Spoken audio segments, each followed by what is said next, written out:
Hello guys, welcome to our video. At ngayon ay mag-aaral po muna tayo na practice muna tayong mag-gongs.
So ayan nga po guys, ang ating video ngayon, at maraming salamat po sa panonood at pag-support sa ating mga videos.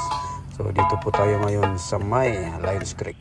Katapos nga po yan ay nag-drop by muna kan sa basketball court kasi gusto po muna ng ating basketball player na maglaro. So ayan, kung titignan niyo ay nagpa-practice po ulit siya. Thank you so much guys. See you on our next video.